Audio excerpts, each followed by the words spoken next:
So, good morning mga kasari. Yung pusa ko guys, nandito, lumabas. Ayaw magpahuli. Oh, Mimi, where na you? Mimi, pagkain mo, Mimi. Mimi! Dito pa nagsusuot sa likod. Maraming ano dito. Mimi, ayun siya guys, Ayaw magpahuli kasi alam niya na tatalian ko siya. Mimi, kung ano-anong kinakain mo dyan, animal ka! Mimi! Mimi, lintik na pusa to. Ano-anong kinakain? Anong kinain kaya niya dyan? Kakasakit ka talaga. Ayan, nilagyan namin ng harang dyan guys, para hindi siya makapasok. Diyos ko po, baka may ahas dito. Hoy, Mimi. Mimi,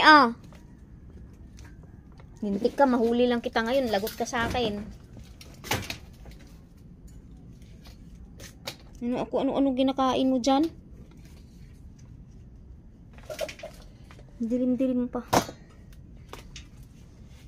May na kita kukunin. Mimi,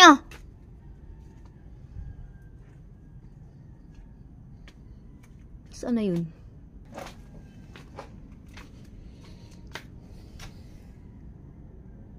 Manda ka sa akin pag mahuli kita. So, ayan nga mga kasari, hindi ko ito mabuksan-buksan yung pintuan hanggat hindi ko natalian yung pusa kasi lalabas yun. Pag lumabas yun, hindi ko na yun mahuli. Yan, pati dito, hindi ko mabuksan. Ay, nako. Ayan guys, umagang-umaga. Hindi ako makabukas ng tindahan gawa ng hindi ko pa natalian si Mimi. Kasi kung bubaksan ko tong mga pintuan dito sa tindahan, baka kasi hindi ko mapansin, lalabas siya.